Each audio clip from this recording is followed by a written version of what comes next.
அனைவருக்கும் இனிய வணக்கம். அன்பின் ஆன்மீகம் யூடியூப் சேனலுக்கு உங்களை அன்புடன் வரவேற்கிறோம். இன்றைய பதிவில் நம்ம பார்க்க போகிறது 2026ஆம் வருடத்தில் வரக்கூடிய குரு பெயர்ச்சியில் பரிகாரம் செய்யக்கூடிய ராசிகள் பற்றின பதிவை நம்ம தொடர்ந்து பார்க்கலாம். நம்ம சேனலை முதல் முறையாக நீங்கள் பார்க்குறீங்க அப்படின்னா ஞாபகமாக சப்ஸ்கிரைப் பண்ணிக்கலாம்.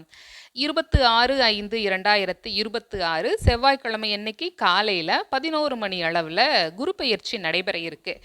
அருள்மிகு குரு பகவான் மிதுன ராசியிலிருந்து கடக ராசிக்கு பயிற்சி ஆகிறாரு. இதில் உத்தம பலன் பெறக்கூடிய ராசிகள்னு சொல்லியிருக்காங்க. என்னென்னு பார்த்தோம்னா மிதுனம், கன்னி, விருச்சிகம், மகரம், மீனம் இதெல்லாமே உத்தம பலன் பெறக்கூடிய ராசிகள். மத்திம அதம பலன் பெறக்கூடிய ராசிகள்னு பார்த்தோம்னா மேஷம், ரிஷபம், கடகம், சிம்மம், துலாம், தனுசு, கும்பம் இந்த ராசிகளெல்லாம் மத்திம அதம பலன் பெறக்கூடிய ராசிகள்னு சொல்லியிருக்காங்க. பரிகாரம் செய்யணும் அப்படின்னு நினைக்கிறவங்க இந்த மத்திம அதம பலன் பெறக்கூடிய ராசிகள் செய்யலாம்னு சொல்லியிருக்காங்க. எப்படி பரிகாரம் செய்யறதுன்னா, இப்போது பொதுவாகவே கோயில்களில் யாகங்கள் யாகம் ஹோமங்கள் நடைபெறலாம். அந்த ஹோமங்களில் கலந்துக்கலாம். அந்த ஹோமங்களுக்கு சில கோயில்களில் கட்டணங்கள் நிர்ணயம் பண்ணியிருப்பாங்க. அதுலேயும் பங்கேற்கலாம்.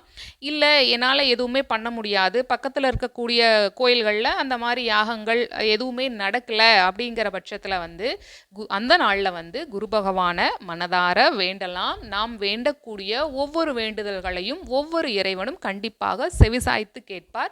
நாம் நம்பிக்கையுடன் வழிபடலாம். மற்றபடி குரு பெயர்ச்சிங்கிறது அனைவருக்கும் நல்லதையே நடக்கும் விதமாக இறைவன் வச்சிருக்காருன்னு நம்ம நம்பலாம்.